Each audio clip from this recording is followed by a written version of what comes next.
What is up, guys? Welcome back to another video. My name is Nash, and today we're going to be talking about GPA in finance. So GPA is important. Obviously, it is made to look important, and there are different levels of GPA. I know that there's a requirement that you need to get to be allowed to graduate. So I know for my school it was a 2.5. So as long as you had a 2.5, you were able to graduate. So as long as you had a 2.5 and you took all the classes you're supposed to take and you passed the classes, you were able to graduate. So it might be different for other schools, but for my school it was a 2.5. That is a pretty low GPA if you think about it. If you want to define a high GPA, I believe that starts at a 3.0, and then a 3.5 is really good, and a 4.0, that's just perfect. But not everyone is going to be able to have a 3.0.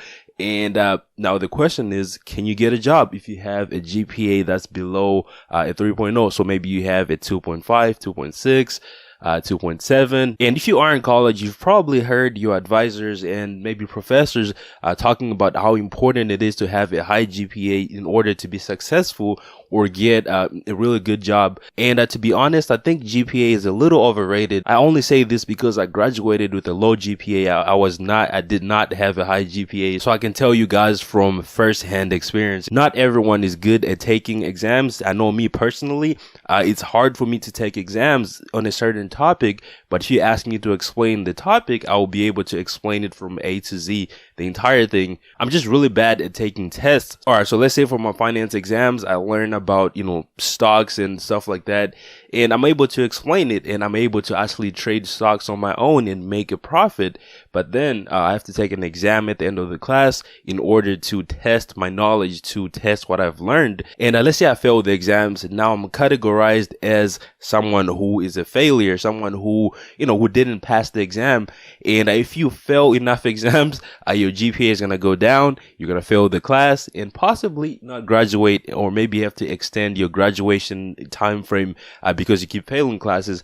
But now, does that mean that you're not smart enough? No, you're just not good at taking exams, right? So that's why I think GPAs are really overhyped. But luckily, there are companies that realize that having a high GPA does not mean that someone is smart. So that's what I'm going to be covering today. Pretty much how you can get a job with a low GPA. So you can use this to actually get a job after your degree or maybe an internship. And this is really going to help you, but it's going to be more tailored to getting a job in finance with a low GPA. All right, so if you are good with exams, quizzes, homeworks, and stuff like that, your GPA is going to be high, obviously, because you're passing them. The more you pass at these exams and quizzes and all of that, the higher your GPA is going to be. But the thing is, are you actually learning? If you are learning and you have a high GPA, good for you. You're going to be able to apply to a lot more places. So now let's look at the opposite of this, right? Let's say you're smart. You're equally as smart as someone with a 4.0, but you just don't like taking exams and they just never, work well with you. So you obviously failed the exams. Now you have a low GPA. So if you know that you're not good with exams and you keep trying really, really hard and you take more and more time, studying, and you don't see any changes, and you just know that you're not good with exams, right? So what I would recommend for you to do is to accept that. Just know that this is how it's going to be. You're not going to have a 4.0.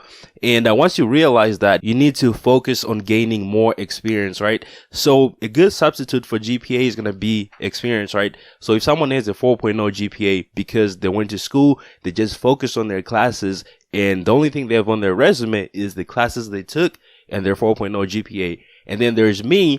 I have, let's say, a 2.7 GPA, but you look on my resume, you see that ever since my freshman year of college, I've been working, as a financial analyst, as a clerk, I have all this experience. Most of the time, companies are going to hire you because you obviously have more professional experience compared to someone who just has a GPA. They know how to take exams. Not to say that a high GPA is bad, but it is really good because when you have a high GPA, this is going to allow you to apply for jobs at companies that are usually big. If you want to go into investment banking, which is really competitive for people that are coming out of college because there's so many people that want to work there. So they have to categorize people by GPAs, right? So if you have a 4.0, you have a high chance of getting into one of these big companies. Think about maybe you want to work at BlackRock, you want to work at Fidelity, you want to work at USAA. You need that GPA, right? That's how they kind of like make it exclusive. So if you have a 2.7 and a bunch of experience, you're probably not going to be able to get into those, big companies, simply because they try to weed out people that don't have a high GPA. But that doesn't mean that you're not going to be able to apply to those places.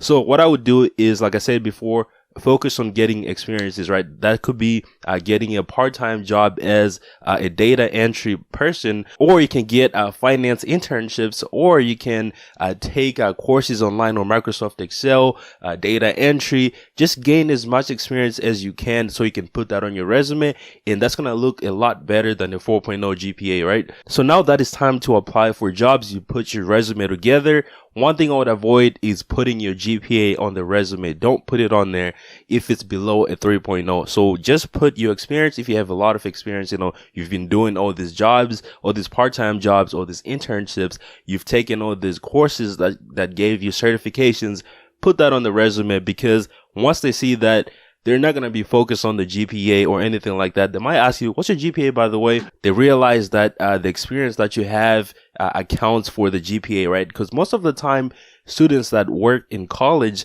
that have multiple jobs, that have, it could be an internship or a part-time job, and they're still taking classes, they tend to have lower GPAs, because they're trying to balance a lot of things compared to someone who just focuses on school. So that's the way I want you to think about it when you think about GPA, right? So these people that are looking at resumes, they know that if someone has a low GPA, there should be a reason why they have that low GPA. So they look at your resume and they see all these part-time jobs, internships, certifications. They realize that you allocated your time in gaining experience compared to, having a high GPA. Yeah, so that's my recommendation when it comes to having a low GPA. So if your long-term goal is to work for one of those big companies like BlackRock, Fidelity, that usually take people with 4.0 GPAs out of college, now you can gain experience at, a different company. And then after a little while, you can apply to those companies because you've been out of college maybe for 2-3 years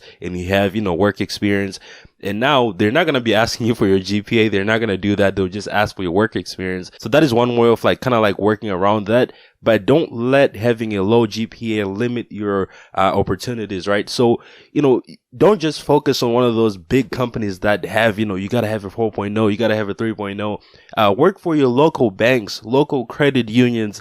There's so many opportunities in finance where you can gain experience and then you can transfer it over to one of those big companies because you have so much experience that you have. All right. So to kind of sum it up, if you know that you're not good with taking exams and that you tend to not do really well on exams and your GPA is going to be lower, you have to accept that. And once you accept that, your goal should be to focus on gaining more experience so that it can compensate for the GPA that you lack. And another thing is, if you have a high GPA, you're pretty much good. I'll recommend also gaining experience.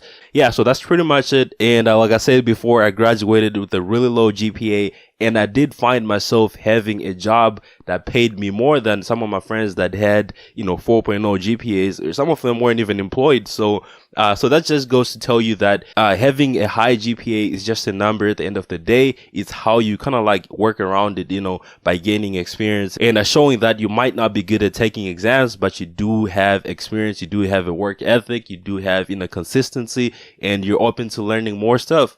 So that is pretty much it for the video. Make sure to go ahead and hit the subscribe button below if you haven't already, and I'll see you on the next one. Peace.